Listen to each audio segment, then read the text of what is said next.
Au siècle dernier, il y a eu la Malibran, la Calas. Au XXIe siècle, il y a Cecilia Bartoli. L'artiste lyrique italienne est l'une des plus grandes interprètes au monde.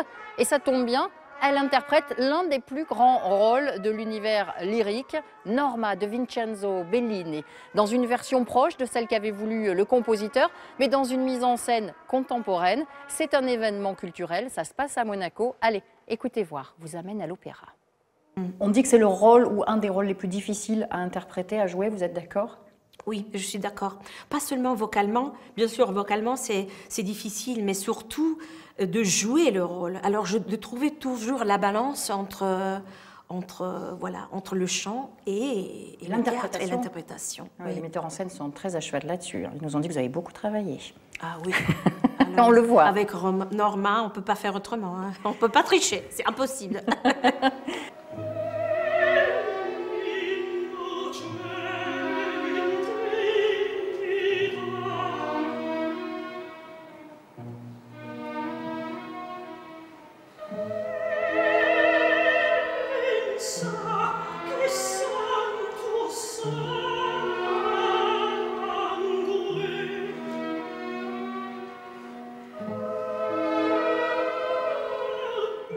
Je trouve que cette histoire de Norma, c'est une histoire d'amour, de trahison, mais surtout une histoire de passion.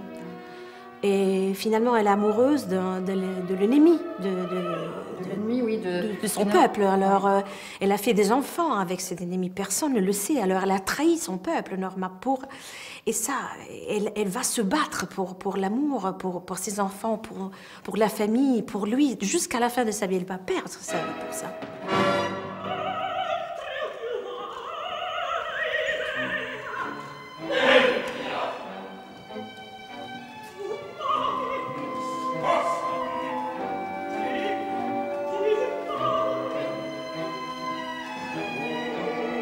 Au départ, dans cet opéra, Norma de Bellini, on est dans une occupation romaine de la Gaule. Avec votre œuvre, on se retrouve dans une autre occupation, dans une autre période. Expliquez-nous. C'est parti du fait qu'on a vu, en lisant à propos de Norma, que Bellini avait été censuré, le livret avait été censuré, et ils ont dû changer d'époque et choisir l'époque romaine de façon à ce que l'opéra soit accepté par la censure.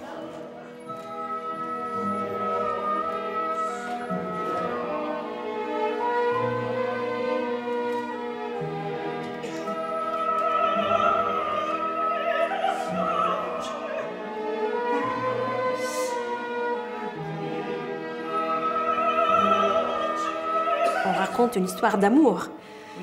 Une sorte de néoréalisme italien, en Italie, en France, mais c'est ça un peu l'idéal, une sorte de Anna Magnani, voilà. Alors ça, c'est une nouvelle vision aussi. Dans Rome, ville ouverte, c'était un clin d'œil. Dans Rome, città aperta, exactement, c'est ça. Et ça donne une force incroyable, oui.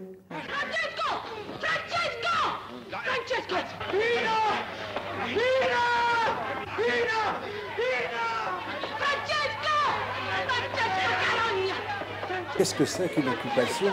Une occupation, c'est une chose terrible. Et donc, tomber amoureux de l'oppresseur, du coup, comme on a chacun nos images et nos souvenirs de ce qui s'est passé dans la Seconde Guerre mondiale, on a plus de chances de sentir dans la chair qu'est-ce que ça représente vraiment comme dilemme pour ce personnage d'aimer quelqu'un qui est en fait l'oppresseur de son peuple.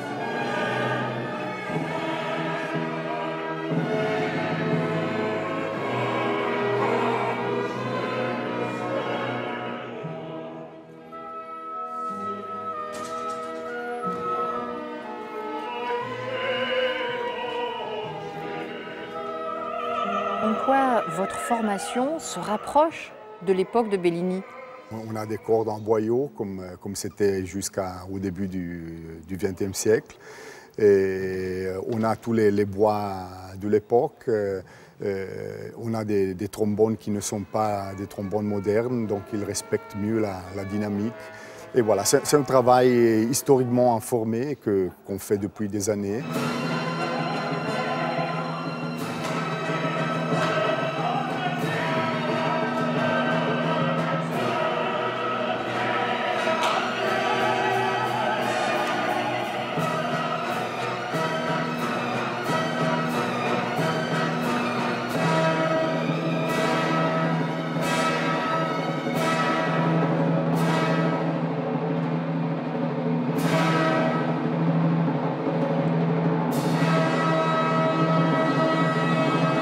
Les histoires d'amour finissent mal en général. Celle de Norma n'échappe pas à la règle.